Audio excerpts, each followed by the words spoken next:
The Western idea of mediating on something is completely off the mark. Enlightenment is nothing more than detachment of the ego.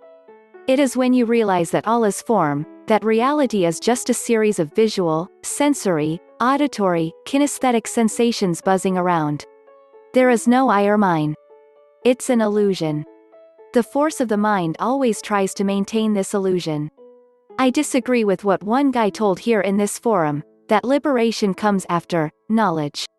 If knowledge led to enlightenment, then even a 5-year-old, who just like he learns the alphabet, could also acquire this knowledge and get enlightenment, which is just plain ridiculous. Enlightenment doesn't happen by knowing things.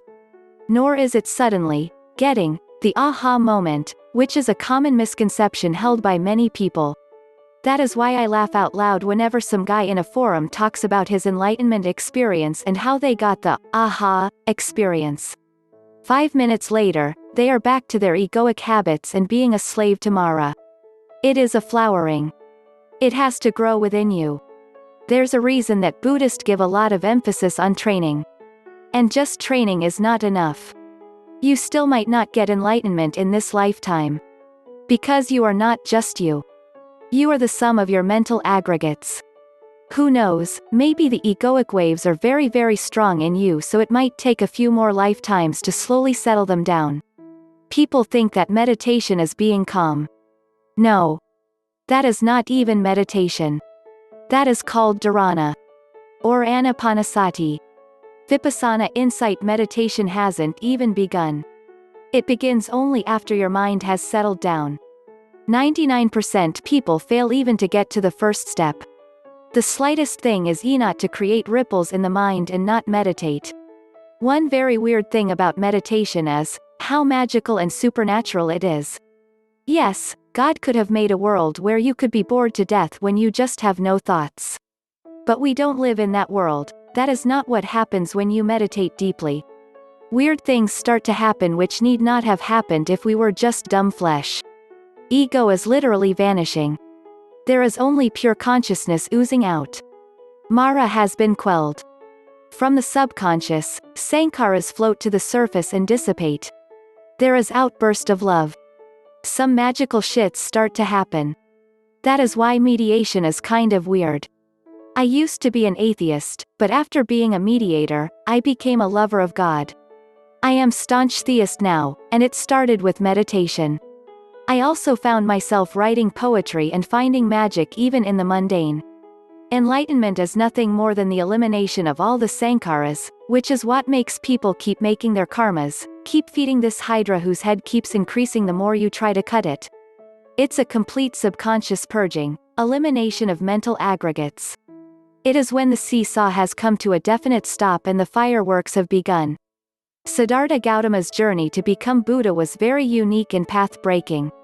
He grew up under his father's pampering, not exposed to anything harsh outside his fort. When he wanted to explore the world outside, he faced shocking, harsh realities. The life his father wanted him to live was on one extreme. He realized that such life will never make him peaceful. So he set out to explore the other extreme. He renounced all he has, exposed himself to starvation, disease and suffering. As his earlier life was full of comforts, he thought the other end might be the answer.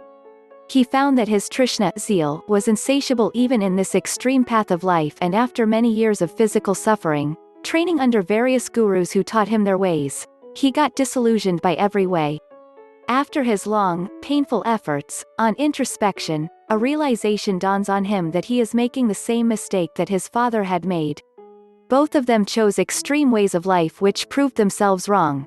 Not knowing the negatives of life did not make him peaceful, neither did knowing only the negatives of life. He then sits under a Bodhi tree, further introspects on the Madai Marg, or not taking to extremes. The peace that eluded him while he struggled for it, finds him after he gave up his desire for finding the same. He becomes the Buddha. He percolates everything he has learned through all extreme ways, finds what works and what doesn't. He then starts teaching his way of Dharmachakra Pravartana. His realization lurked under the introspection he needed to find what doesn't work. I think this was his meditation. He meditated on himself. He learned to observe and remain aware, and from that derived insights into how he functioned. And gradually changed from that. In Buddhism, our teachers guide us, but we do the work. It is like how a coach helps a person become a champion figure skater. The skater does the actual work. And like how our parents help our bicycle upright from behind us as we were learning to find our own balance from riding, we were the ones who had to learn to balance while riding that bike. And this is why Buddhism doesn't concern itself with higher powers or gods. Since we are the only one who can learn about ourselves, and change ourselves, Buddhism doesn't look outside of our person. Even the deities of Tibetan Buddhism are not viewed as gods except by villagers who have neither the time nor the focus to do the practices or take the teachings. The deities are metaphors for our better qualities, focusing aids, and are created from our own wisdom and compassion. Buddha did not receive enlightenment, he attained it within himself through his effort,